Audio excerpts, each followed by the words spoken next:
Hi, everyone. Welcome to our special event today with Fifth Window. My name is Charlene Platon, CEO and co-founder of Fifth Window, and I'm joined by my co-founders alongside me. We have a very special event today, and it's called Nurse Your Joy with Cooking. And we're so excited to get into nourishing your joy and yourself with the art of cooking. So what we're going to do today is we are going to cook a tomato basil marinara sauce. So before we get into that, we will just go ahead and introduce the team. So you've all met me, but I'll go ahead and turn it over to Kathy. Hi, everyone. Kathryn Shaffer, registered nurse, co-founder, and COO of Fifth Window, and I am the chef du jour. And Michael? Hi, everyone. My name is Michael Horn. I am also a co-founder of Fifth Window and a lead developer, and really looking forward to learning to make this sauce today. Great. Thank you so much, Kathy and Michael. And we are so excited to get into it because we've been doing different activities, as you've been seeing, to nurse our joy. And this one is focused on health in terms of nourishing our physical health, but also just in general, our soul. I think that cooking can get into a lot of our memories and nostalgia, and it can make us feel really good, but it could also nourish us physically. So with that, I'm very excited for today. We all have our materials and our aprons on, so very, very happy to get into it. But with all that said, I'll go ahead and turn it over to our chef for today, Kathy. Thank you so much, Charlene. So this is first I have to preface that I am not a chef by any means. I guess maybe several years ago, probably now 13 years ago, I wanted to take a pasta making class as an added bonus. The chef taught us how to make our own sauce.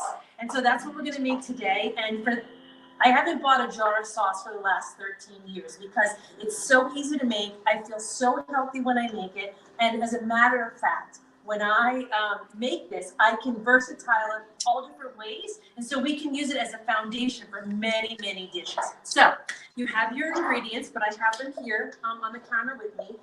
Big thing is to pick your tomatoes and canned tomatoes. And so these are whole tomatoes, or these you can use petite diced tomatoes. And today I'm going to use the petite diced tomatoes because afterwards we're going to have our sauce on some pasta. So the other ingredients that you need is your olive oil, you need your garlic cloves. I'm using tomato paste. I like to use tomato paste instead of sugar, but I said in the recipe that you can use a quarter of a teaspoon of sugar if you wanted to. We also have an option for you as well is your Parmesan rind to give it a little extra flavor. I have my salt and I have my basil. So the first things first is let's turn our stove on. It's a new kitchen. I have to figure out which direction. And I'm going to put my tomatoes in my pan. Now, Michael actually started to use whole tomatoes that he bought at the farmer's market today. So he actually diced his tomatoes and he put them in the pot a little bit a while ago because those want to cook down a little bit more than when you bring it out of a can. And I just suggested to Michael that he add about maybe 3 tablespoons of water so that they don't burn. And they've been simmering on this pot. And Kathy, I have a question. Do you have to put olive oil, or you could just put the tomato directly in there? No, you can put the tomatoes. You put the tomatoes in now, and then you'll add your other ingredients. Okay, great. And so you could turn it to what heat? I would turn it to like medium heat. Okay, thank you. Okay. So I already poured out my 3 tablespoons of extra virgin olive oil, and I'm just going to pour that into my sauce, right? My little marinara, as my Italian husband knows how to say it. The other thing that I'm going to add now is my tomato paste. If you don't have tomato paste, you can add your quarter of a teaspoon of sugar. Michael, since he's using the whole tomatoes that he got at the farmer's market cooking down, I suggested he put the whole can of tomato paste in there because it gives your sauce a little bit of thickness. So as this is cooking, I'm going to add my other ingredients. I'm going to, the recipe calls for you to mince or puree your garlic. So I actually have a chopped mincer right here. I'm going to show you how I do this. You just put it in and you literally press in your will come out. But I'm going to show you after this how you want to as well. You can use a cutting board and some coarse salt to do almost the same thing. The thinner your garlic is, the quicker and richer your flavor will be. If you just threw in a whole garlic clove, you probably would want that to cook for about an hour. Really good effect of it. And so I'm going to use 2 nice garlic cloves in here.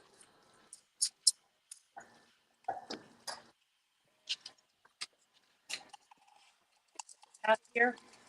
When this is simmering for 10 minutes, I'll show you how to chop up your garlic in a second. All right, so I'm going to get this in here.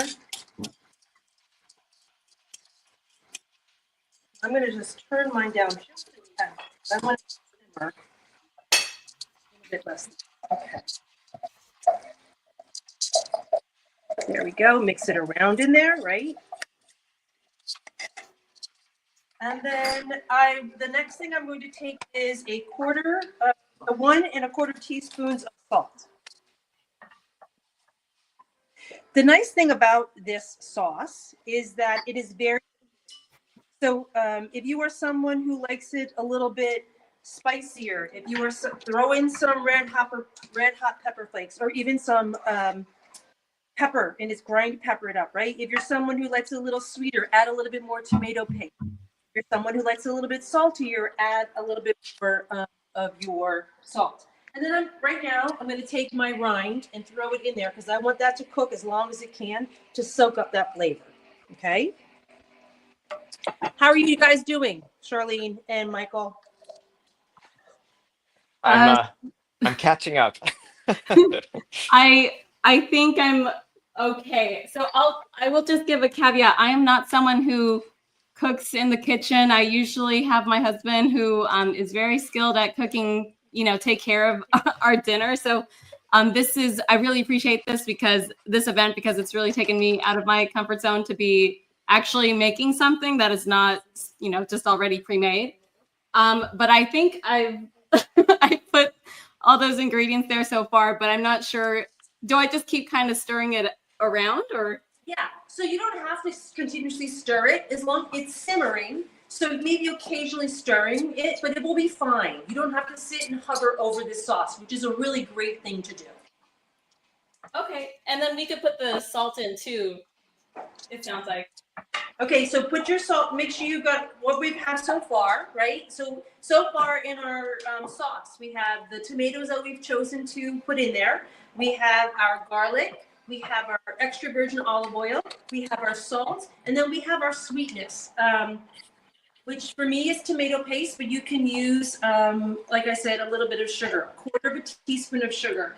I don't like using sugar, and my husband likes his sauce on the sweeter side, so that's why I like to use the tomato paste. Got it. Yeah, that's a good point because I know some recipes call for sugar and things like that, so that's really nice. Yeah, I just find that the sweetness in the tomato paste is all that it needs and nothing else. But some people, now I even know someone who uses, they'll let this cook or they'll let it simmer for like 30 minutes or longer. But in the beginning, they will cook down whole carrots.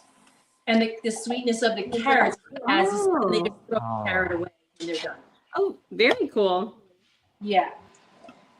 And I'm still chopping my garlic, but I could just chop it pretty small. Yeah, so if you want to come on over, my cameraman, I'm going to show you another little secret of how to do this.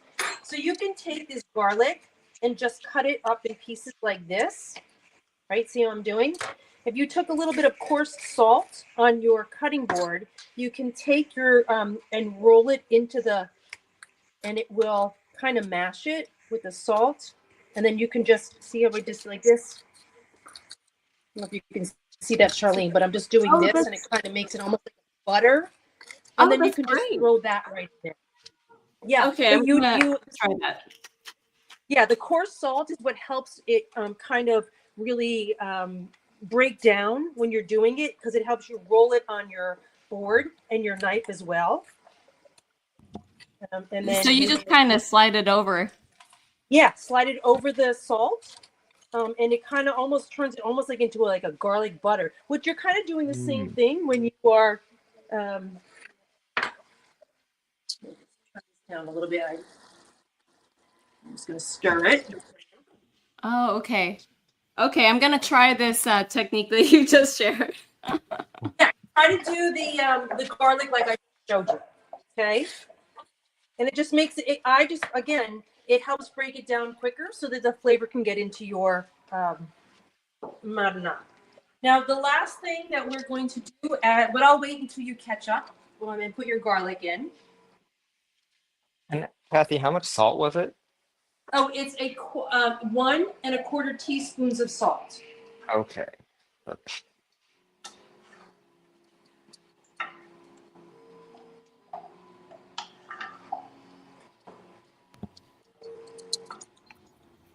And like I said, this is really for, and like I think for me, I like to bake, but I'm not a great baker because baking is literally a science.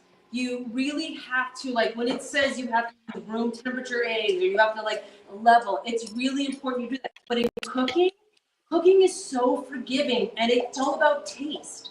One of the things I really like about cooking and what gives me joy is I like to cook for my family and friends, and making something like this that can be made ahead of time.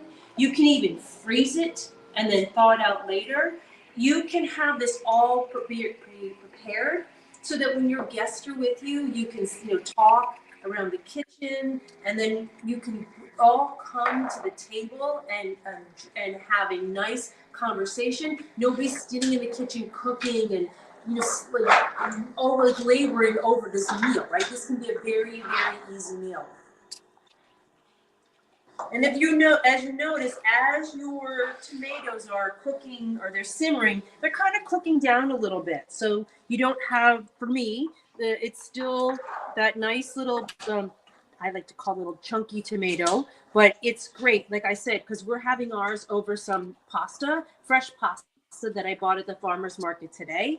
And this is a great way to just add a little bulk to your pasta. If I was going to, now I can use this same recipe and use it as a foundation for pizza, homemade pizza.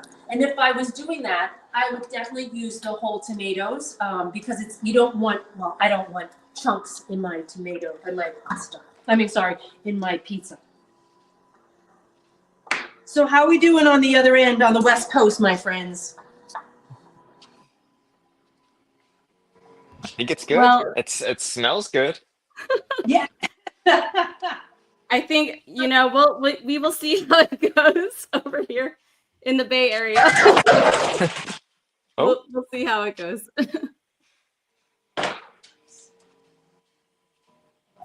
Okay, I'm still. Is it okay if the garlic is like maybe just chopped finely and not a paste? I get, or kind of like with the salt. Yeah, it's okay. Yes, it is fine that if you don't have like minced or pureed garlic is still chunky. That's okay.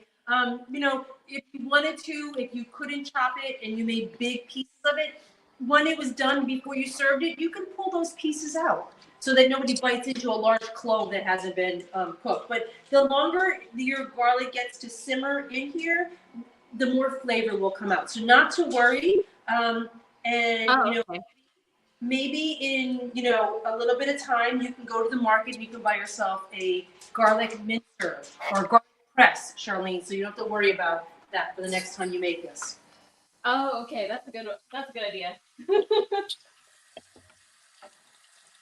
Okay. And if you put the salt with the garlic, you don't necessarily have to add more salt, or should we add more salt? You don't necessarily have to add more salt because the garlic that you were kind of rolling it in should be picking up that coarse salt. What you can do is this: when you put it in and let it simmer for a little bit, you can certainly try the sauce and see if you want some more salt anyway. Oh, okay. Yeah, that sounds good. And so Kathy, I got some whole tomatoes in my canned tomato sauce. Do I keep on kind of stirring those tomato, like kind of do I mash down those tomatoes that were in the can, or what do you think? So you just let it cook for a little bit and see what happens. And if you don't, and you can certainly mash it a little bit. I know sometimes I'll take this if it's like, if I don't have any whole tomatoes in my cabinet and all I have is diced, but I want this to be a little bit like thinner, I'll just take this when it's done and throw it right into a blender and blend it up a little bit. Oh, got it. Okay. It's really, I really think it's what you're going to serve it on and how you're going to serve it. This also is a great way when I'm using the little petite diced tomatoes. It's a great way if I'm having maybe say chicken cutlet, breaded chicken cutlet, and I want to put this over the chicken cutlet. Again, it just gives your meal a little bit of a bulk kind of taste and flavor and adds to the meal. Like I said, if I was using this as my base for my pizza, we make homemade pizza in our house, I would make this a little bit thinner. And if I didn't have any canned tomatoes to make it thin, I would just throw this in the blender for a little bit to make it a little bit thinner so that I'm not biting into chunks on my pizza. Got it. Yeah, that sounds great. A lot of use cases, it sounds like. Yes, it can. Here are some other great things. So when I first learned how to make this, I have some 3 children at the time, and some of them they were very adventurous eaters when it came to vegetables, and some were like, no way, no how. So I would take things like zucchini. Zucchini is not a heavy flavored vegetable. It's a very it doesn't even really have a taste, right? I would take zucchini and I would cook it in there, and maybe even a little bit of carrots, and then I would blend that so that I had some vegetables hidden inside my sauce. You can use this as a very, very, very, I'm going to say this is a very Polish, a very Polish way of making bolognese. You would cook up your meat and you could put, your ground meat in here. So you're adding, again, something to this little versatile sauce that we're making today. So things like that, but if you can get this down, and like I said, the only reason why you all have a recipe is because Charlene asked me for the recipe, but I literally use just 3 basics: the tomato, the olive oil, and the garlic, and everything else that I do whenever I make this is by taste and what I might have in the kitchen. So that's why for me, this recipe is always changing. I'll think of something else. I'll add it to something else. I might even, like I said, use it when I'm going to make eggplant parm, or when I'm going to make, chicken parm or something like that. Mm-hmm. Got it. Yeah, that sounds great. Okay. I'm planning to use it just for, some pasta to eat throughout the week, which is great. An easy way to have a meal. Yeah, and like I said, if this is too much at one time, like a whole can, 28 ounces is a lot of tomatoes. If you are, single, if you're a couple, or you only want a little bit more, say for making your pizza, this is a great sauce that you can freeze. Put it in a container, stick it in your freezer, and you can keep it there for like a month or 2. Just when you're ready to use it, you can just thaw it out. How I thaw it out is I usually take a little saucepan with a little bit of water, and I'll bring it to a boil, and I'll let the container that has the sauce in it kind of melt it, so then I can put it in another pan to let it cook and defrost. So the last thing, because we're, as this is simmering down, right before this, because we're using fresh basil, we want to cut that we want to add that at the last minute. So I just took, I love the smell of basil. I think it makes a house smell so great. So I usually buy a little basil stalk at the grocery store and keep it here on the counter, and I water it. It lasts about 2 weeks. And I just took 8 leaves. I washed them a little, and I just laid them one on top of the other. And you can literally just roll them, right? If you're making a little roll, and just cut it like this. And that's really all you have to do. If you can't cut your basil, rip it apart. You can rip it; it's okay. But that's all you gotta stacking do. them? You're stacking them on top of each other?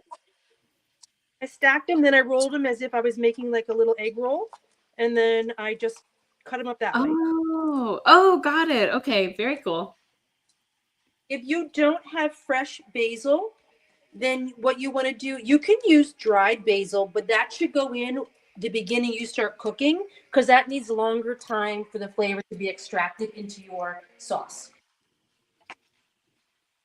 Got it. Okay. I'm Excellent. trying what you were doing with the rolling it up. That's such a great idea. Yeah, it makes it much easier. Yes. I think fresh herbs can make anything look and taste great. Okay, listen, I just taught you how to make sauce so you never have to buy a jar again. But if you should ever have to buy a jar of sauce again, pick up some fresh basil on the side and throw it on top of that sauce. I just think that adding any kind of freshness to a meal just makes it feel more al fresco, more engaging, more authentic when you're cooking. I agree. Mm-hmm. And do we go ahead and add the basil now? So I'm Or gonna later? what I suggest to you is this. I'm gonna ask you, and my husband and I are gonna try ours with bread, but I'm gonna ask you just to take a spoon and just taste a little bit of your sauce and see how it tastes. Does it need any other flavoring, like a little bit more salt, a little bit, a little more sweetness? And if you like this sauce the way it is,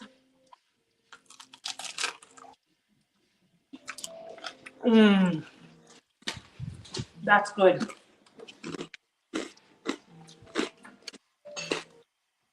What do you think, honey? Anything else? A little more garlic? A little more garlic.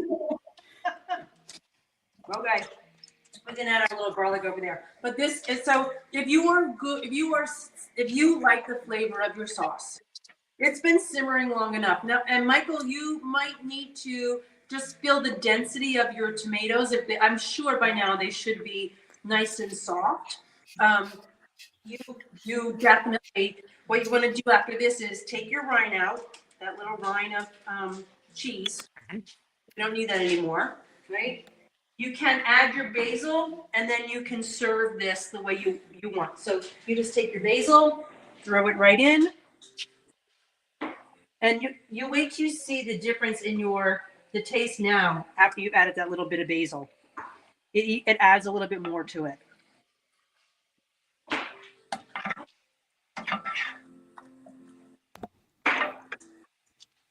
So we could add the basil now?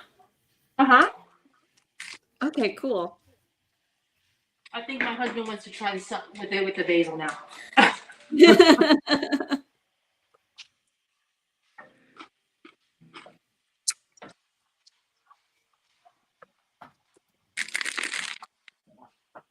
How is it now? Oh, getting a lot of head shakes and a big smile. That was a good crunch. I made marinara. So the other thing I do want to mention is, so since Michael was making his tomatoes from the farmer's market, and he had fresh tomatoes, which is just really a great way to make a base to a sauce.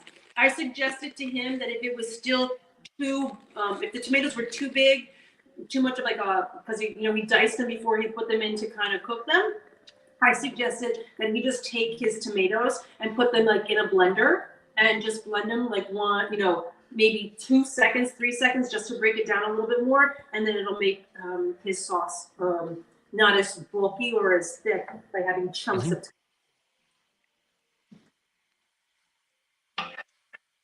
And once you're there, you go. That's your sauce.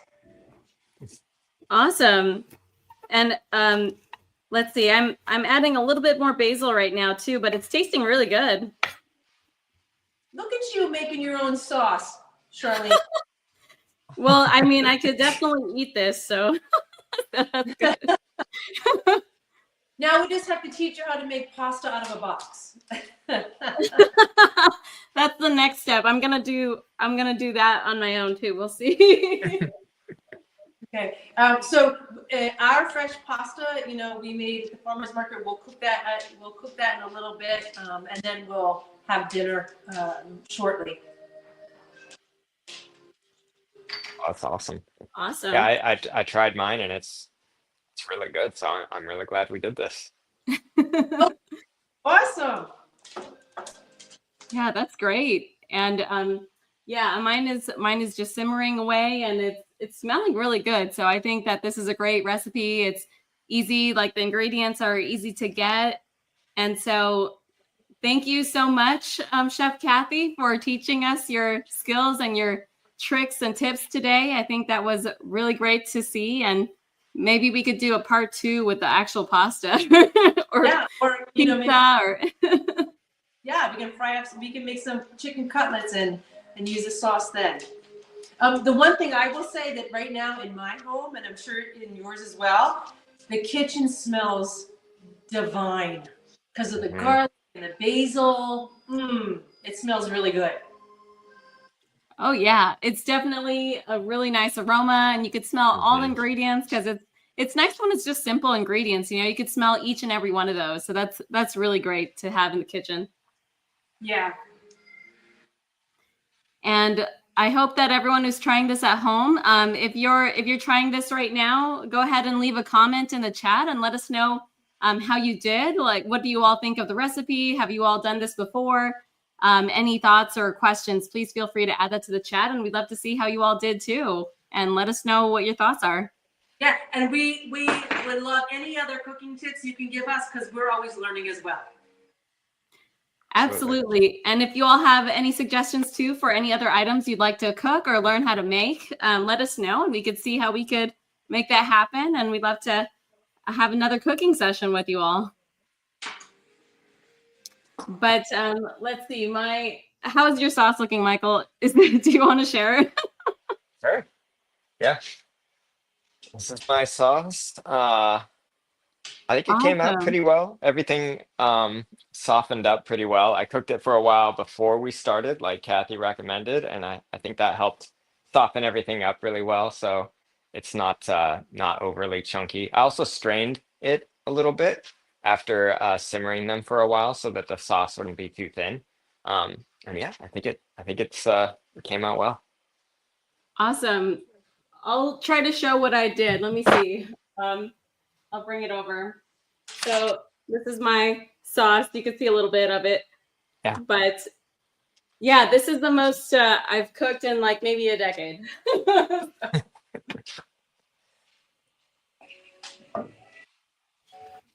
But awesome. Love the color of that too, Kathy. That looks so good. Yes.